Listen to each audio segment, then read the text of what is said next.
Hello बच्चों, आज हम इस वीडियो में रासायनिक समीकरण को संतुलित करना पढ़ेंगे।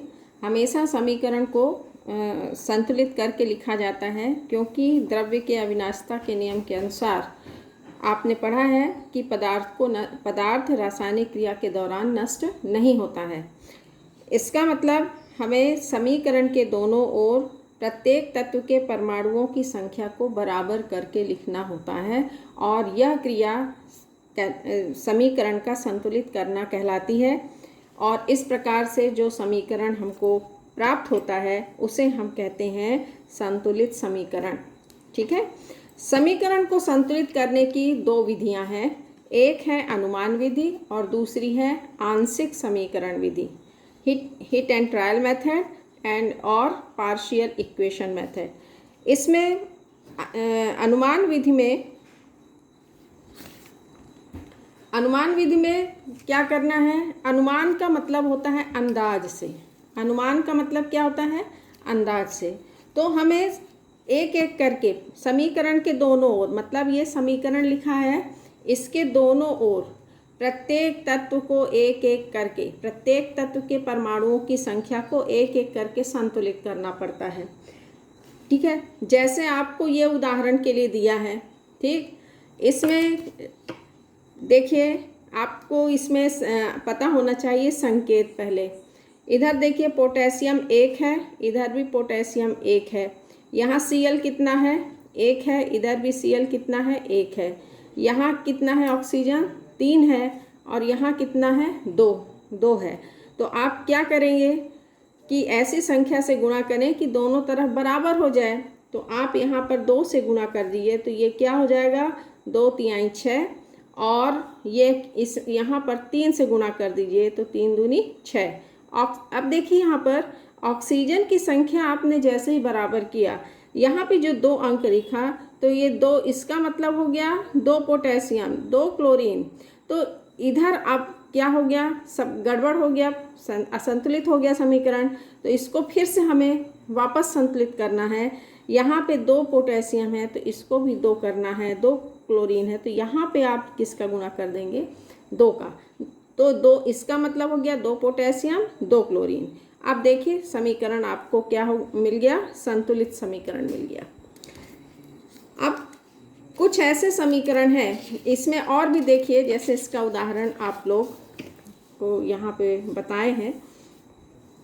उदाहरण के रूप में जैसे Cu + H2SO4 क्या देता है? CuSO4 + H2O + SO2। मान लीजिए ये समीकरण दिया गया।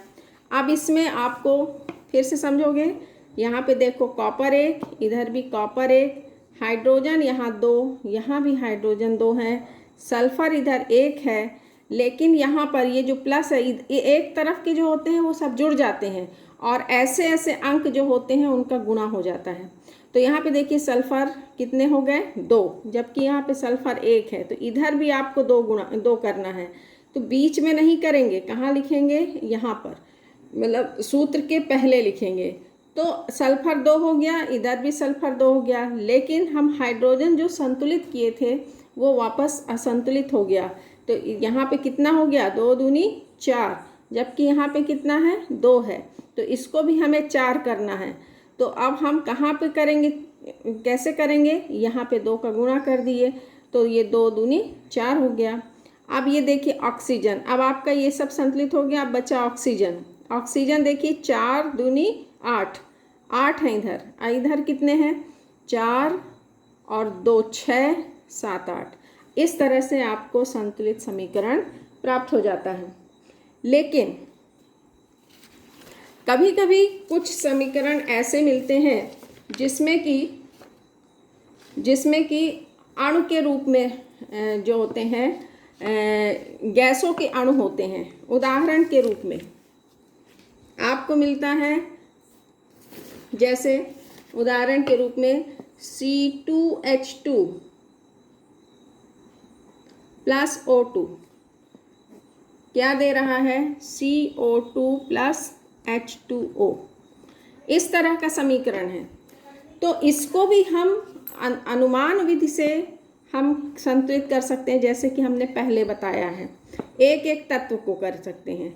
दूसरी विधि हमको बतानी है, अनुमान विधि की है, ये अनुमान विधि में ही है, लेकिन उन समीकरण के लिए है जिसमें जो गैस के अणु उपस्थित हों। जिस समीकरण में गैस के अणु मतलब तत्व के अणु, ठीक है, जैसे O2, H2, N2, इनके जब होंगे तब आप बहुत सरलता पूर्वक कर सकते हैं।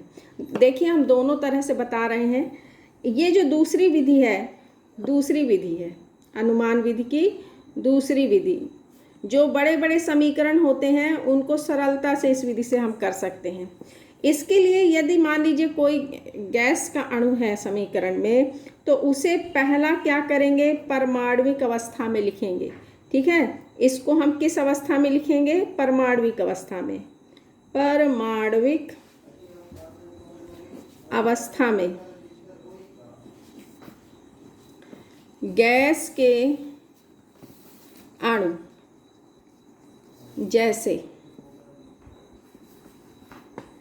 जैसे H2, O2, N2 लिखकर संतुलित करते हैं।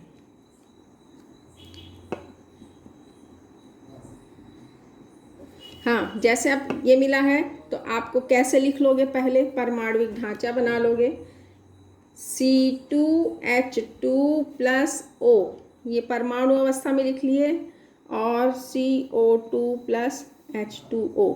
अब इसको क्या करेंगे, लिख करके संतुलित करेंगे। यहाँ कार्बन कितना है, 2, यहाँ कार्बन कितना है, 1, तो आप इसको क्या कर देंगे, 2 कर दिए। हाइड्रोजन कितना है, 2, यहाँ हाइड्रोजन कितना है, 2, ये संतुलित है। ऑक्सीजन देखिए यहाँ पे 1 है, यहाँ 2 दूनी 4 और 1 5, तो आप क्या कर देंगे, 5 बना दिए। ये आपका समीकरण संतुलित हो गया। लेकिन आपको समीकरण O नहीं मिला था, क्या मिला था, O2 मिला था। इसलिए आप इसको आणविक अवस्था में बदलने के लिए दूसरा पद क्या करेंगे, पूरे समीकरण में 2 का गुणा कर आणविक अवस्था में परिवर्तित करते हैं।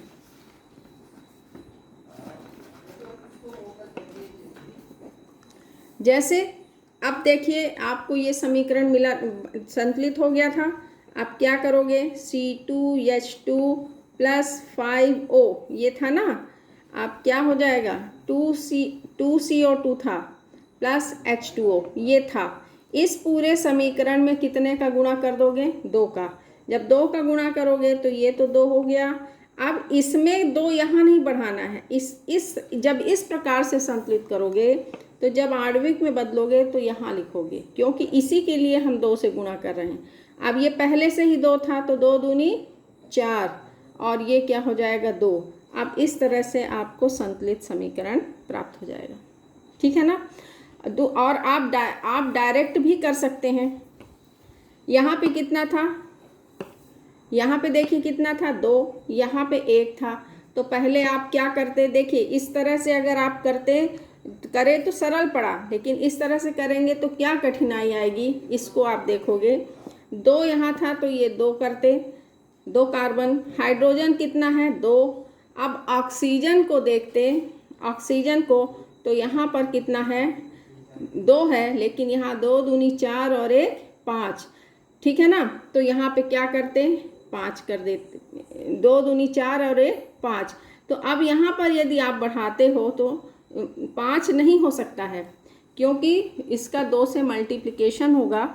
तो आप क्या कर 5 नहीं, इसमें आप इस तरह से संतुलित करेंगे तो आपको दिक्कत जाएगी। इसलिए आप इस तरह के समीकरण जिसमें कि ऑक्सीजन H2N2O2 ये है, तो आप इस तरह से इसको संतुलित कर सकते हैं।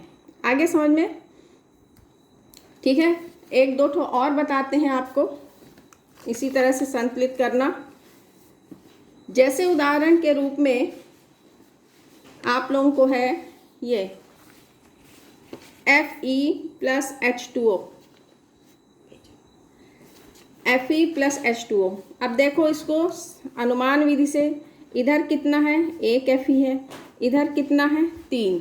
तो क्या करते अगर सामान्य विधि से करते, अनुमान विधि से, तो 3 यहाँ पर कर दोगे, ठीक है, तो ये 3 हो गया। अब हाइड्रोजन देखो 2 है, यहाँ 2 है, संतुलित है आपका। ये कितना है, 1, यहाँ ये कितना है, 4। तो इसको क्या कर दोगे, 4 कर दोगे। जब ये 4 किए तो हाइड्रोजन आपका क्या हो गया, गड़बड़ा गया। 4 दूनी 8, जबकि यहाँ कितना है, 2 ही है, इसलिए आप यहाँ पे क्या कर दोगे, 4 का गुणा कर दिए। और अब इस तरह से ये आपका संतुलित समीकरण प्राप्त हो गया। आप इसी को दूसरी तरह से भी, जो हम बता रहे थे, दूसरी तरह से भी कर सकते थे। क्यों?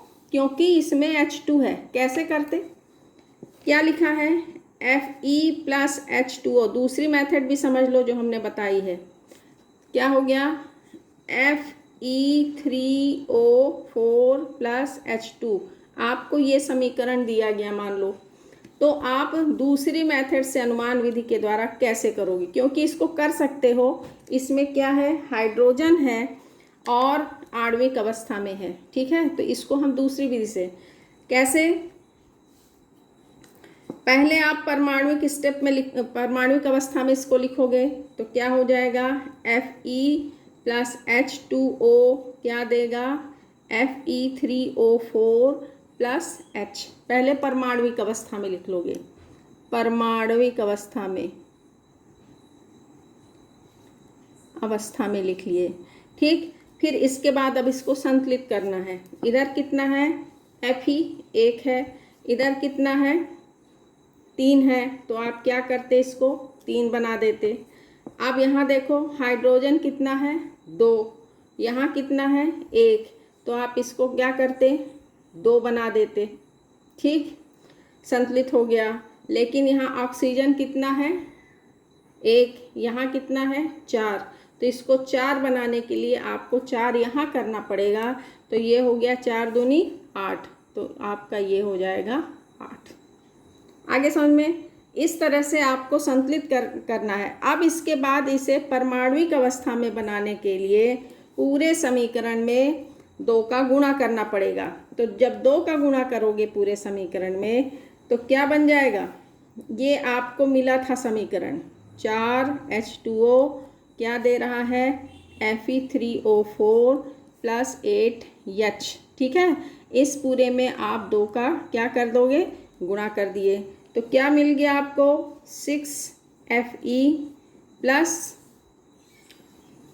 8H2O क्या देगा, 2Fe3O4 प्लस, अब इसमें आप कहाँ बढ़ाओगे, यहाँ पर, क्योंकि आपको क्या मिला था, H2 मिला था, तो ये क्या हो जाएगा, 8H2, ठीक है। अब देखिए यहाँ पर ये सब संख्याएं एक ही अंक से कट सकती हैं, तो इसको काट दोगे, 2 तिहाई 6, 2 चौको 8, 2 एक कम 2, 2 चौको 8। अब इस अंक को लिख देंगे तो आपको अपने आप समीकरण संतुलित मिल जाएगा। Fe3O4 plus 4H2। ये देखिए जो आपने ये संतुलित किया था, इसमें वही चीज़ आपको यहाँ पर भी प्राप्त हो गई, ठीक है ना। तो आप इस तरह से भी संतुलित कर सकते हैं, ठीक। नेक्स्ट देखिए एक और समीकरण समझेंगे, PbNO3 का होल ट्वाइस देता है PbO plus NO2 plus O2। ये इस तरह का भी समझो। अब इसमें जब होल ट्वाइस करके दिया है, इसका मतलब इस 2 का गुणा इसमें भी होना है और इसमें भी होना है, ठीक है। तो Pb इधर क्या है, 1 है, एक एक करके हम जैसे बताएं अनुमान विधि में प्रत्येक तत्व के परमाणु को दोनों ओर संतुलित करना है। Pb इधर 1 है, इधर Pb 1 है, लेड। नाइट्रोजन यहाँ पे कितना हो गया, 2, यहाँ पे नाइट्रोजन कितना है 1, तो कहाँ बढ़ाओगे, यहाँ बढ़ाओगे।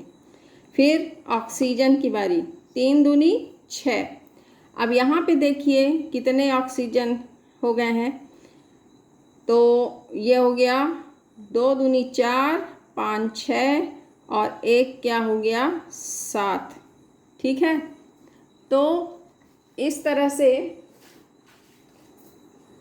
आप इसको संतुलित करने में दिक्कत आ रही है ना, तो आप कौन सी विधि फट से पकड़ोगे, ये वाली विधि, तो आपकी ये सरलता से आपका संतुलित हो जाएगा। कैसे, देखो ऑक्सीजन को आप क्या ले लोगे, इसलिए आपको ये विधि बहुत सरल होती है। ऑक्सीजन को परमाणविक अवस्था में लिख दो, तो ये हो जाएगा PbNO3 का होल ट्वाइस देता है PbO plus NO2 plus O। पहले परमाणुिक अवस्था में लिख दो, अब इसको संतुलित कर दो। पहला स्टेप करने के बाद संतुलित करो, तो ये Pb1 है, Pb1 है, नाइट्रोजन 2 है, ये कितना है नाइट्रोजन 2, यहाँ पर भी 2 कर दो। ठीक है, और ऑक्सीजन 3 दूनी 6 है, यहाँ देखो 2 दूनी 4, 5 6, ये संतुलित हो गया।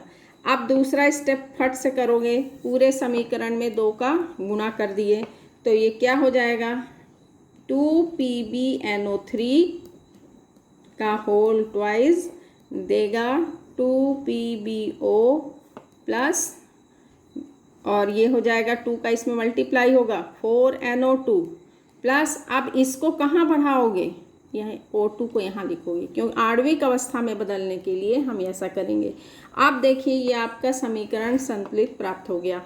यहाँ 2 लेड है, यहाँ नाइट्रोजन कितने हो गए 4, ये मल्टीप्लाई हुआ 2 दूनी 4, यहाँ भी 4 हो गया, नाइट्रोजन 3 दूनी ऑक्सीजन 3 दूनी 6, 7 8 हो गया। यहाँ पर भी देखो 4 दूनी ये 3 दूनी 6 और ये क्या हो जाएगा 6 दूनी 12, यहाँ देखो 4 दूनी 8, 9 10 11 12। ठीक है, तो आपको ये संतुलित समीकरण प्राप्त हो गया। तो आपको ये करने में यहाँ पर कितना इजी हो गया, लेकिन आप ऐसे करते तो समस्या होती। फट से ये आपका समीकरण क्या हो गया संतुलित प्राप्त हो गया। ठीक, तो इसी तरह से आप ये अनुमान विधि से संतुलित कर सकते हैं।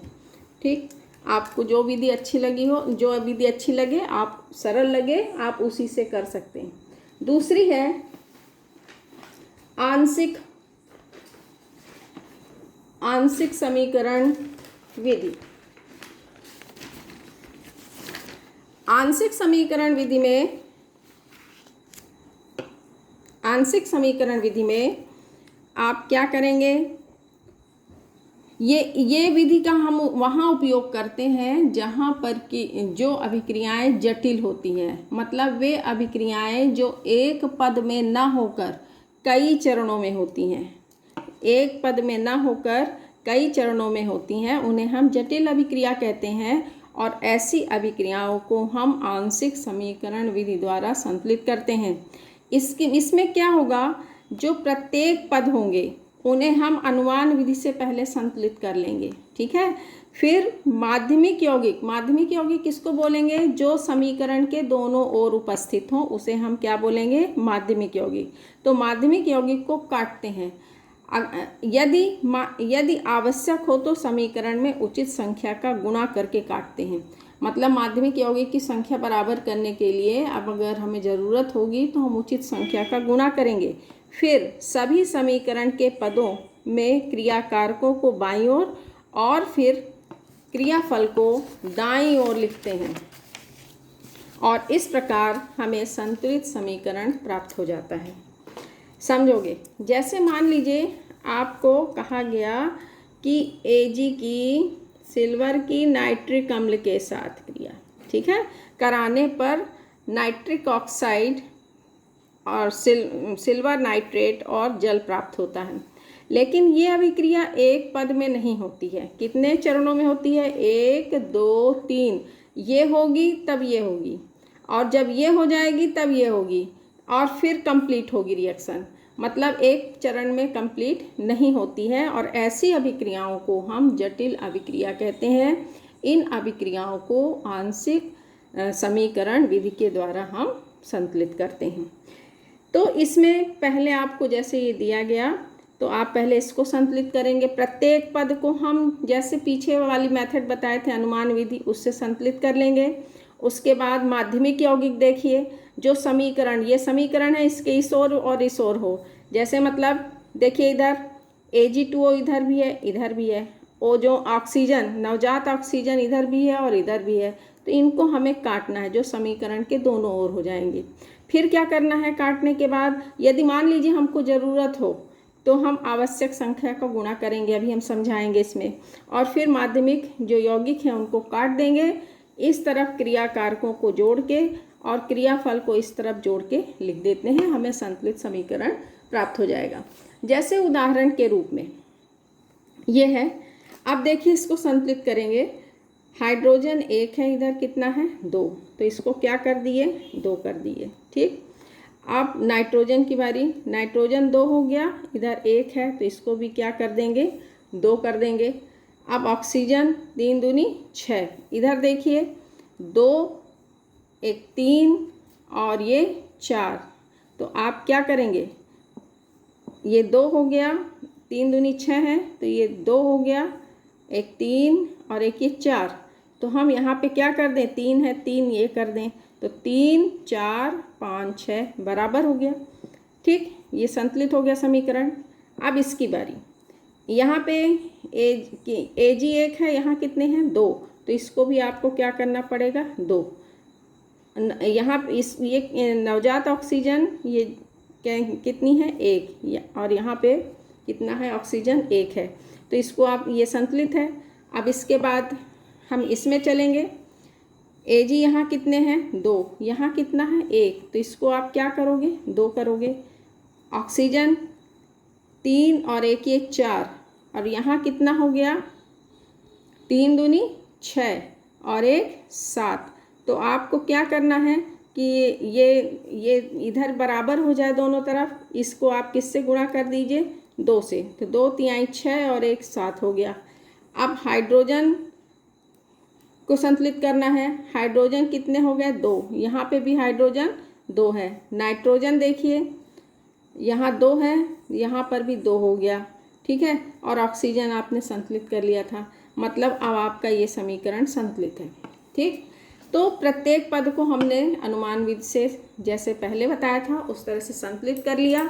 अब क्या करेंगे, माध्यमिक यौगिक को काटेंगे। माध्यमिक यौगिक कौन होंगे, जो समीकरण के दोनों ओर हो, मतलब इधर भी हो और इधर भी हो।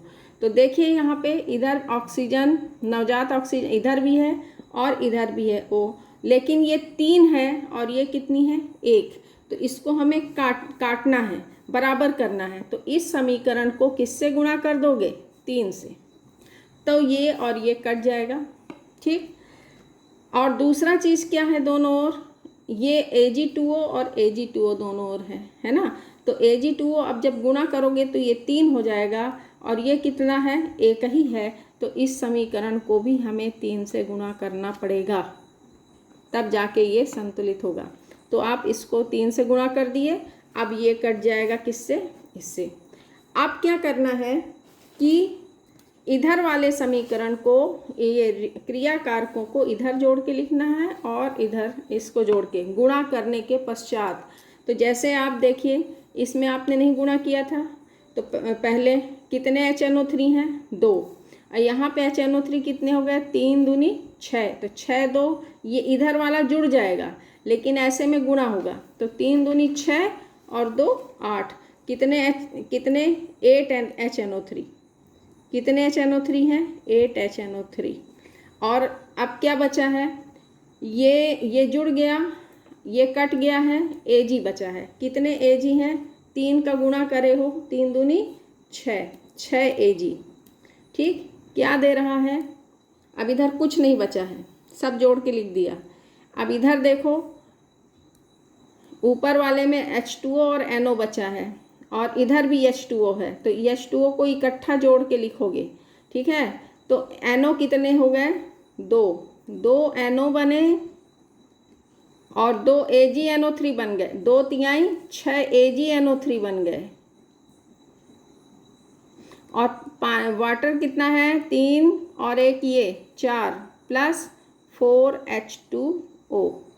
इस तरह से आपको ये संतुलित समीकरण मिल गया। देख लीजिए Ag यहाँ 6 है, यहाँ Ag 6 है, 8 H है, यहाँ पर 4 दूनी 8 है, N कितने हैं 8 हैं, यहाँ पर देख लो 6 2 8 है, ऑक्सीजन 3 8 दूनी 16 24, और यहाँ पर देख लो 6 दूनी 12 6 18 18 19 20 और 4 24। इस तरह से आपको ये संतुलित समीकरण प्राप्त हो गया।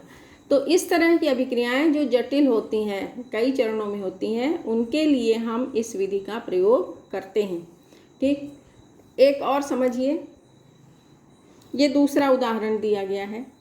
तो पहले इसमें आप क्या करोगे, हमने क्या बताया कि प्रत्येक पद को हमें संतुलित करना है, उसके बाद माध्यमिक यौगिक को काटना है, आवश्यकता हो तो उचित संख्या से गुणा करना है, गुणा करने के बाद माध्यमिक यौगिक को काट करके और फिर क्रिया कारकों को एक बाईं ओर और क्रियाफल को दाईं ओर जोड़ के लिखना है।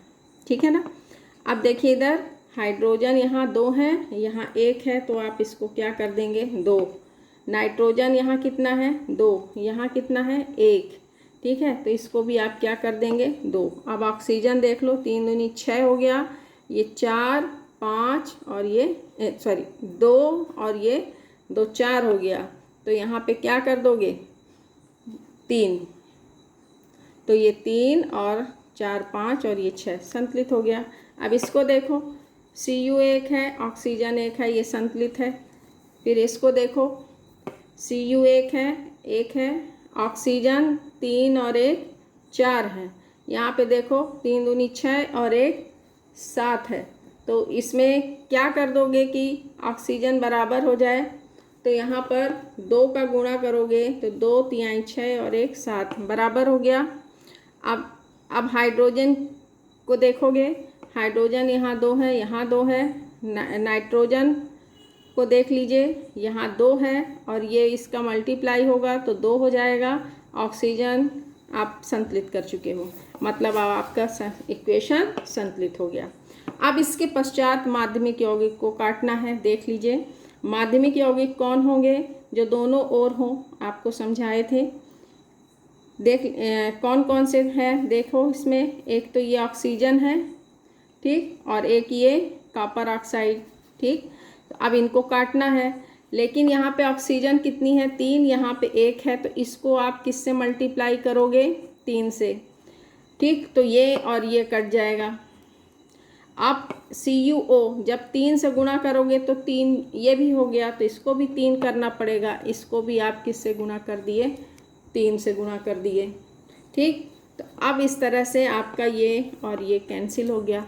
अब जो इधर वाले को इधर जोड़ के लिखना है, इधर वाले को इधर जोड़ के लिखना है।